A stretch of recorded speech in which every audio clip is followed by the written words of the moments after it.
for a ambulance, okay?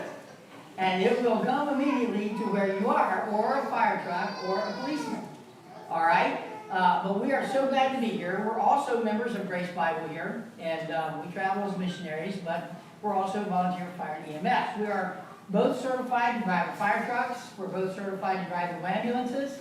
And when I go through the levels here, just a lot of people ask us, what is the difference, between the different levels of EMS providers, okay? And so what I want to do is I want to very briefly go through the different levels, kind of help you understand what levels there are of EMS providers, okay? So some of this is going to be a little hard to read because it turned out smaller on this screen than on my screen when I did the PowerPoint. But EMS stands for Emergency Medical Services, okay?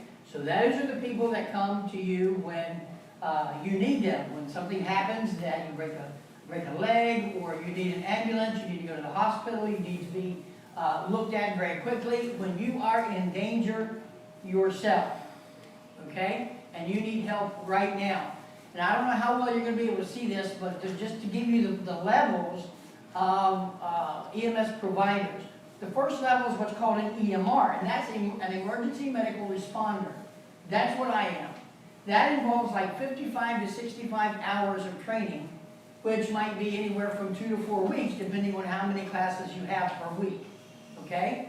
So as an EMR, that's the lowest level, that's where it starts. And I did that because with my ministry schedule, I don't have the time to do, you'll see how the hours go up and the training goes up from here, but I don't have the time to do all of that.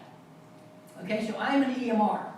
That means I can assist an EMT, a paramedic, and so on. I can assist them, I can help them transport patients, and so on. The next level is an EMT. All of the rest of these levels are going to be an EMT, but it's a different level, okay? So you have an EMT-B, or a basic. That's what Miss Mandy is. She's an EMT basic. EMT stands for Emergency Medical Technician, all right? Emergency Medical Technician. Now the thing with this is Miss Mandy outranks me, okay? Only on the ambulance, all right? Only on the ambulance. In other words, she can tell me what to do and what needs to be done. So I can assist her on the ambulance or any other EMT. There are certain things that I cannot do. I cannot transport by myself on an ambulance in the back. But I can help the EMT, see? So only on the ambulance, she can outrank me. The only thing is when she's in the back, I always tell her, just remember who's driving. So it depends on what kind of ride they want in the back. But anyway, the adults will get that. But, so you have an emergency medical technician, EMT-B, that's the basic. Then you have an EMT-A, or I, which simply means advanced or intermediate. Today they usually say an AEMT, which is an advanced EMT. It's the same thing. All right, and so what that is, on the EMT basic, by the way, let's go back just for a second. The EMT basic, EMT-B requires anywhere from 150 to 120 to 150 hours, which is basically 3 to 11 weeks of training, again, depending on how many classes you have per week of training. All right? And so the EMT basic, they can give out medicines and things of that nature. And then you have the EMT-A, or the advanced or intermediate. That's just a step higher. But notice, they have to have the 120 to 150 training hours plus another 350 training hours.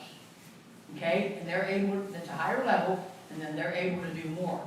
And then the last level, the highest level, is an EMT-P for paramedic. Okay? So you have those levels of training, and a paramedic takes 2 years, about 2 years of training, or 1,200 to 1,800 hours of training in order to be certified as a paramedic. So those are your basic levels, okay, of providers in the EMS service. Now, one of the things that I wanted to talk to you guys about tonight is simply, how many of you have ever had to call for real, have ever had to call 911? Okay? Several of you have had to call 911, all right? Was it for a family member or for a friend? Doesn't really matter, but so several of you have had to call 911. So what I want to do for just a few minutes is, number one, what is 911? 911 is, I'm going to go through here and then we're going to finish up with a quiz. And on the quiz, we'll probably see if we can get you some points. Okay? At the end. So let me go through and then we'll do the quiz at the end. It's really easy. Everybody should be good. So 911 is the universal emergency number for our country. All right? Wherever you are in the country, you should be able to dial 911 and get what's called a dispatcher, a call taker. And that call taker will then begin to ask you questions and different things like that. And they will connect you then, or get you connected to either fire or EMS or law enforcement, whatever needed. But it's a universal number. Even if you have a cell phone that does not have service, you can dial 911 on your cell phone and still get an emergency dispatcher. Okay? Now, the second thing is then when do I call 911? The only time you should call 911 is if a person is hurt or is in danger, hurt badly, or is in danger right then, right at that time.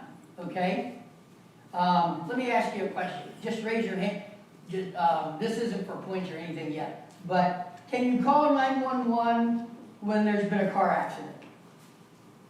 Yes or no? Yes. Yes. Okay? Should you call 911 if you see a crime? Yes. Yes. Okay, very good.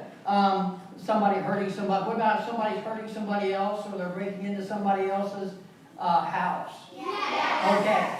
What if somebody suddenly seems very sick and they're having a hard time speaking or even breathing? Yes. Okay. And what about if they turn blue? Yes. Yes. Definitely if they change colors. Okay? If they turn blue, yeah, and you want to call right away. What if somebody collapses or passes out? Yes. Yes. Okay? What if someone's house is on fire? Yes. Definitely. Definitely. You know, though, sometimes people get confused, adults as well, but a lot of times children get confused as about when to call an emergency number, like 911. So let me just give you some examples of when not to call 911. Okay? When not to call 911. Do not call 911 when you cannot find your favorite toy. Okay? Do not call 911 when you cannot find your homework that you did last night. No. They're not going to like that. Okay? Don't call 911 when your cat gets in a fight with another cat. All right? No. Don't call 911 when you stub your toe in the middle of the night. We have had people do that. 3 o'clock in the morning. Really? Seriously. No. Never, ever call 911 as a joke. Do not call 911 as a prank. Do not call 911 on a dare. If somebody says, one of your friends says, I dare you to call 911, do not do it. Number one, it's illegal. Okay? Number two, you may get in trouble. And they will call you back. All right? But you never, ever do that when as a joke or a prank. You see, the reason for that is when a dispatcher has to take the time to talk to you about your joke and correct you for calling because it's a prank, there could be somebody else out there that needs them desperately right then and right there, and they're not getting that dispatcher's not able to take their call, and so they're not getting the care that they need. And so that's why we never want to do that as a prank, all right? Talk to your parents or another adult about when you should call 911 if you're not sure. But if you don't have an adult around and you're not sure if something happens, There's nothing wrong with calling 911, okay? It's better safe than sorry, because really you could save someone's life. And those of you that have called 911 may have very well done that as well, okay? As you see on the slide there, we go because we care. It says we're there because we care. But as on that screen it says, I don't know if you can read it or not, but some of these we went over, difficulty breathing, if they're fainting, if they're having chest pain or heaviness in their chest, you don't go ahead and call 911. If they're coughing or vomiting up blood, coughing up blood, not just coughing from a cold. Or if they had some kind of a sudden severe pain that just will not go away, poisoning, major injuries, like if they've fallen and they've broken their arm or broken a bone. These are some things as when to call 911, but then also some things as to when you're not to call 911. Okay, but the next thing I want us to think about is what to do when you do have to call 911. When you do have to call 911. Number one, you need to make sure that you're safe. If your house catches fire or you're at a friend's house and it catches fire and you're inside, the first thing you want to do is get out. Get outside, get to a friend's house, or use somebody's cell phone outside of that house. You need to make sure that you are in a safe place. And the dispatcher or the call taker is going to ask you that question as well. And if you're not in a safe place, then she's going to tell you to get to a safe place. You know what? How many of you that called 911 were a little bit scared? Okay? That's okay. That's not a problem. You know what? Adults get scared and worried and anxious when they have to call 911 as well. Just a few days ago, probably not even a week ago, I don't think, over in Hanover, we were on our way home, and there was a man lying face up on a porch of a ministry, New Hope Ministries over in Hanover, and he was just lying there. Manny said, we need to go check on him, so we went around the building and put up a sign, and when we got there, he wasn't breathing. And so we got out of the car. She started attending to the man that was laying there, and I immediately got on the phone with 911 because she looked back at me and said, he's not breathing. Okay, so while I was on the phone with 911, she was working with the man, and he began to breathe. She didn't have to do CPR or anything, but she began to move him around and jostle him and so on to where he started. And what it was, in the end, was alcohol, basically alcohol and drugs. Okay?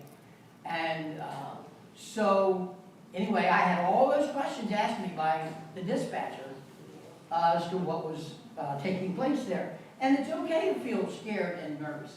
You see, the dispatchers, they talk to all kinds of people. And they like to talk to children.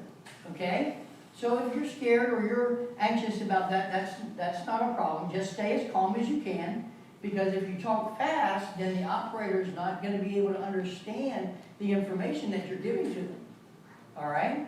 So you speak slowly and clearly. And so what they're going to ask you, and you can't see it up there, are these things. What is the emergency? They're going to ask you your name. So you need to remember your name. You know who your name is? Yes. Okay. You need to remember your name. If you know that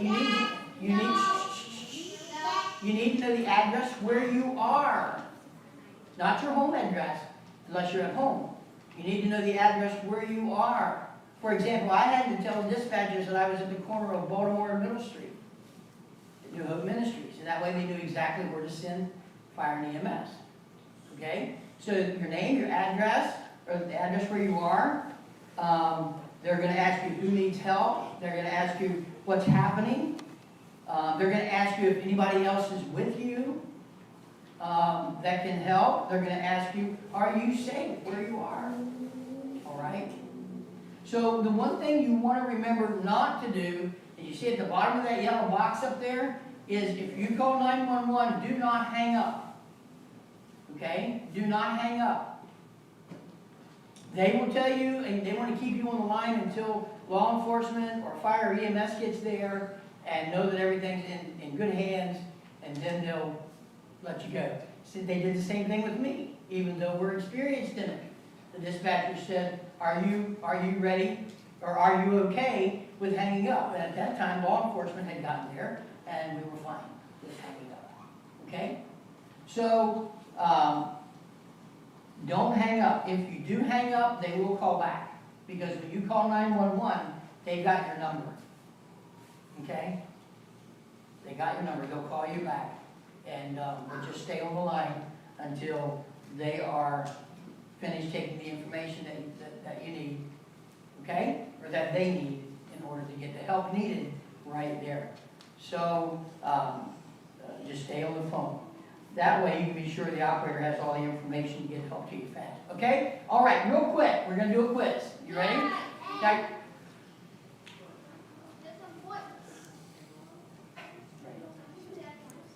Yeah, Miss Meany made a good point. If you do a prank call to 911 or for a joke and you hang up, they will call you back. If they don't get an answer, they will come to where you called. Okay? They will come to where you called. Right. To make sure everything's okay. If something happens where you're at a phone, you have a cell phone or something, maybe you're by yourself or something happens and you can't talk, but you can dial 911, just dial 911 and leave the phone lay. And they'll send somebody to the address of the phone. It's a little harder with cell phones because of different towers they hit. But if you can use a house phone that actually plugs into the wall, that's the better thing. Okay? All right, quiz time. All right, you can't see it, but I'm going to read the questions, and they're just simply a yes or no question. Okay? So, Pastor, how do you do points? Yeah, you start with red. Start with red? Yeah. Okay. We're going to start with red. I'm going to ask you the question, and you're going to give me a yes or no answer by raising your hand. If the majority of the hands for the yes are up, then, and it's the right answer, then you'll get the points. If the majority, don't yell it out. If the majority of the hands are up for no and you get it right, then you get the points. If you don't get it right, it goes to the other side. Okay? No, we won't go to the other side. Yeah, we won't go to the other side. We'll just do it that way. If you get it wrong, I'll give you the answer. We'll go on. But we got to move fast. Okay? Next question. Yeah. Oh, well. All right, here's the question. Your friend, don't yell out, okay? Your friend falls out of a tree and is hurt badly. Should you call 911? Yes? No. How many hands for no? If you're saying no, okay. The yeses got it. It is yes. So there's your point. However many you give to them. All right. The blue side. You guys, you see a stranger lurking around your house. Suspicious. Don't know what's going on. They're just kind of hanging around and you don't know what they're doing. You don't know them. Should you call 911? How many say yes? Yes. Put your hands down. How many say no? Man, you guys are good. No? Yes. The yeses got it. So they get points. Yes, very good. All right. All right, guys. You are home alone and you're bored and you're lonely because your video game just blew up. Should you call 911? No. How many say yes? Yes. It's a good thing. How many of you say no? No. Very good. All right. All right. Here we go. Blue team, your neighbor's house catches on fire. Should you call EMS? Yes? How many, put your hands down, how many say no? Oh, a couple. But, Miss Meany, I think the yeses got it, didn't they? All right, so the yeses got it. Very good. All right, next question. You see a car accident when someone else is hurt, should you call 911? Yes? Hands down. Nose. All right. Yes has got it. Very good. Very good. All right, Blue, you ready for this one? You have an argument with your best friend. No. Should you call 911? No. How many of you say yes? How many of you say no? All right. The no's got it. All right. Ready, Red? Your dog is limping. Should you call 911? Yeses? No's? All right, no's got it. Number 8, quick. You see, blue, you see someone breaking into a neighbor's house. Yes? Hands down. No? All right, the yeses got it. You see somebody letting get into that, call 911. All right. Red team, you ready for this? This is really a hard one. Here we go. Your fireplace has a fire in it. Should you call 911? How many of you say yes? How many of you say yes? How many of you say no? Boy, I'm glad you got that one right. Yeah. All right. Very good. Listen, guys, very quickly. Just a reminder, do not call 911 for information. Do not call 911 for directions. Do not call 911 for directory assistance. Do not call 911 for speeding tickets, and none of you should be getting speeding tickets anyway. Do not call 911 for your pet. Do not call them as a prank. And do not call them when you're bored and just want to talk. These sound ridiculous, but these things happen. And so if you call by mistake, which does happen, if you dial 911 by mistake, don't hang up. Wait for the dispatcher and then just simply tell them what's going on and that it was a mistake call. And you'll be fine, because if you don't, you hang up, they're going to call you back. Or come and see you. Whatever. All right? All right. Thank you, Pastor. All right, let's give a round of applause.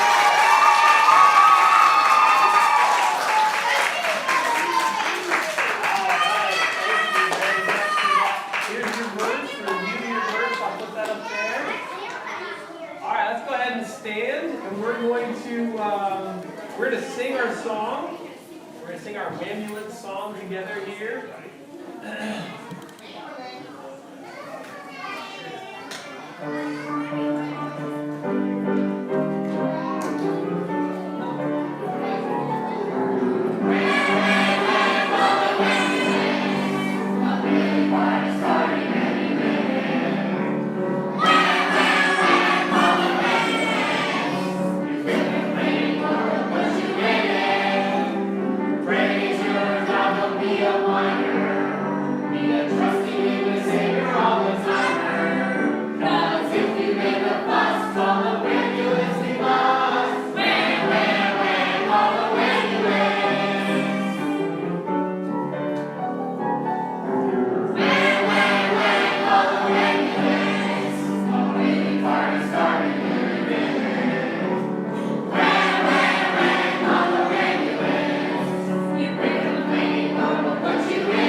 Team to guess a number on the scoreboards. You'll be guessing a number between 1 and 9. Whenever between 1 and 9, you'll each get the chance to guess a number. You can't guess the same number twice, so just note that as well. You can pick 2 people. As they're coming up, just a couple things to announce really quick. First of all, Thursday is Dress Like a Rescue Worker night. Each one of you is going to get a packet and take home to your parents about this. But Dress Like a Rescue Worker night is on Thursday. The most creative costume earns extra points for the store. And then on Friday, it's Team Spirit Night to dress all out in your team color. Some people use stuff to dye their hair, or face paint on, or whatever. You need to check with your parents to make sure that's okay first. But you can do different things like that. And then on Friday, we have a team fair, and the losing team captain is going to be in the dunk tank. losing team captain gets to be in the dunk tank. And I've heard other things. I'll probably be in there too. Maybe Jed will be in there as well. But nonetheless, we'll have an opportunity for you to be able to throw something at the losing team captain dunk tank. All right. So we'll come over here to blue. We're gonna, if everybody can just be quiet and give them a chance here. Which number? I know between 1 and 9. 5. There's not a 5. Sorry. Okay. 9. There's not a 9. That's all right. Good try. Good guesses. 3. There's not a 3. There's not an 8 either. You guys are guessing each other's numbers. All right. You guys can go ahead and sit down. You guys can go ahead and sit down. All right. I'm going to tell you who's the score tonight. Last night, if you remember, it was 6,900 to 6,500, something to that effect. And tonight, the score is 12,900 to 13,200. Okay, so close again. Very close. It's been close each one of the nights so far. But, so you can, remember, you get a bunch of points. Like your friends, come back, get some points. Winning Tuesday night, Vacation Bible School goes to the Bookies!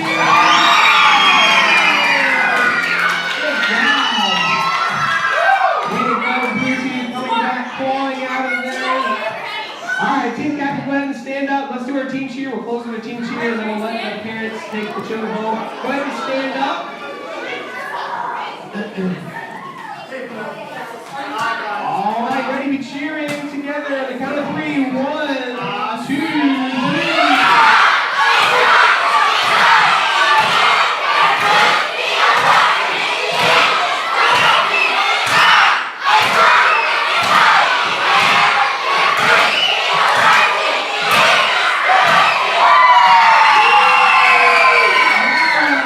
You guys both did a really good job. All right, we're looking forward to seeing you tomorrow night. And, all right, real quick, let me get everybody's attention. If your parents are here, you are dismissed. Please pick up your craft and your any rewards that you've gotten. All right, please pick up those things as you go. Only if your parents are here can you be dismissed. Otherwise, stay in your seats.